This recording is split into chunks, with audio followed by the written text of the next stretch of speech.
एक दिन एक चिड़िया गोबर में फंस गई, मगर फिर जो हुआ वह हैरान करने वाला था।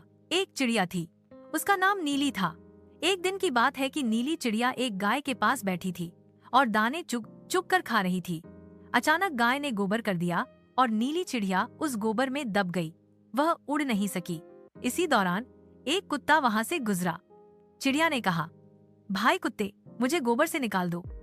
कुत्ता बोला, अगर मैं निकालूंगा तो तुम्हें खा लूंगा। चिड़िया ने कहा, हाँ खा लेना।